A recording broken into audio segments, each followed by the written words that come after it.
the previous episodes of Arts in the Ozarks, we've heard about Northwest Arkansas's storied artistic history and have heard from the professional artists in the region. But the story of Northwest Arkansas's art would not be complete without mentioning the many student artists that contribute so much to this local art scene. In this episode, we will hear from photography grad student Anna Guyton and recent graphic design graduate Erica Fredericks about their experiences as student artists at the University of Arkansas. My name is Anna Guyton. I'm a second-year MFA student in photography, so I am a grad student, but I also teach. And my art broadly is about the materiality of images and photographs and giving them sort of a physical presence. I really hate the parts of photography that live on screens, so I think I'm often trying to bring a photograph into the real world and then play with it from there. So I have an experimental printing process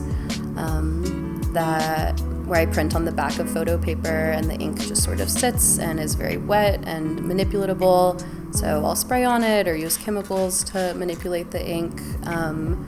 I also do a lot of photo weaving, so I'll cut apart photographs and then weave them back together. The content of the work is very focused on bodies and often queer bodies and nude bodies, but the physical processes that I'm enacting on the images are kind of meant to increase the physicality of the subjects they're depicting, so really letting those bodies and people take up space in the real world and have a physical presence and not denying them that, but accepting it and celebrating it physically and materially, and really having processes that are clearly very laborious and thoughtful, as sort of a reflection on the importance of laborious and thoughtful representations of marginalized people.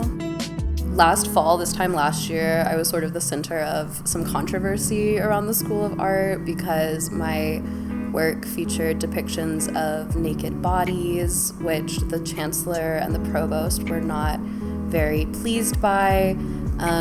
I don't think that the School of Art really believes that sort of way, but they did acquiesce to the chancellor and provost's request to ultimately move the art behind closed doors and restrict access to only guests of the School of Art. So although they did bring me here to make this art, and my portfolio coming here was all nudity, once I got here, they were not very pleased to let me display the work. I have a hard time speaking out about some of the more difficult things I'm going through here because I do think it contributes to a larger narrative around this place that I don't want to contribute to, that's around ignorance and the South and censorship and hatefulness. I hate that being part of my narrative here because I know that there is so much else here and so much good here. I heard a lot last year when my work was being censored. Folks were often telling me oh, well, it is Arkansas, so kind of what did you expect is sort of the subtext there, because most of the folks at the School of Art aren't from here, they're brought in from elsewhere.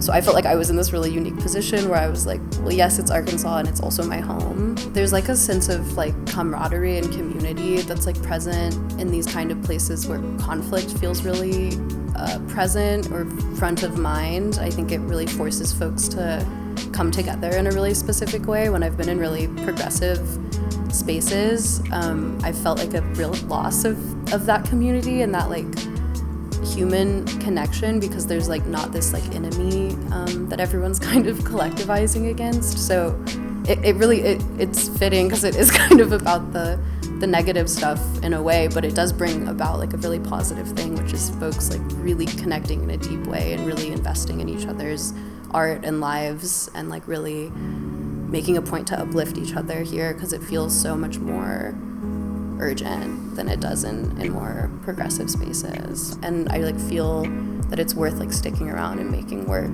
here that is subversive and is pushing against some of the bad stuff, because it is worth folks feeling they could make whatever kind of art here that they desire.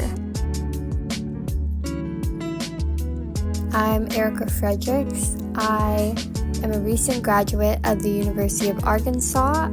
I studied graphic design with a minor in art history. I remember vividly when I was in elementary school, I would gift my teachers different craft projects that I made, whether it was a homemade card or a collage or a paper turkey. Any sort of craft I loved, and that sort of evolved. As I took more art classes throughout my K through 12 career, I learned more about different processes from printmaking to charcoal drawings, and took on roles as art club president and just became even more passionate about it. And from there, I wondered, hey, how can I take my art and turn it into a career? And everyone had told me, hey, there's this new upcoming field of graphic design. I think you'd be great at it. It's a way that you get to be artistic and creative, but also a very practical career field. And at 18, I was like, well, that sounds like the best I can get. And so I chose graphic design. And then at the University of Arkansas, the program even just further developed my interest in it.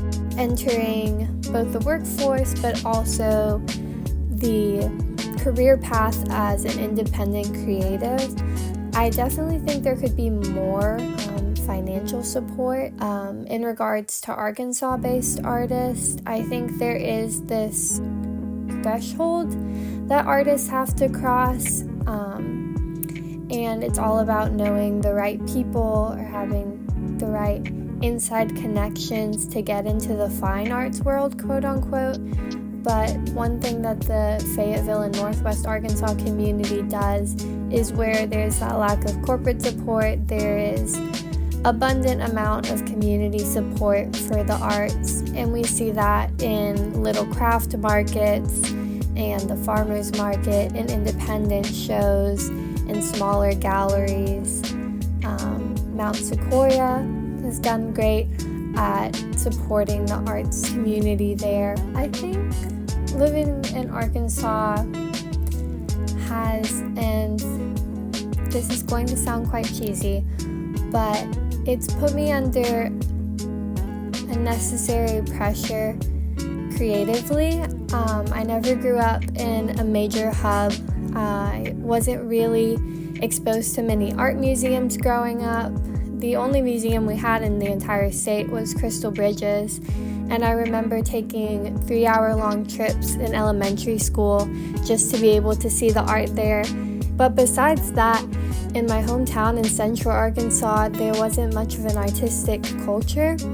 And so under that pressure, I learned to find appreciation in unconventional art forms, which usually took the form of community crafts.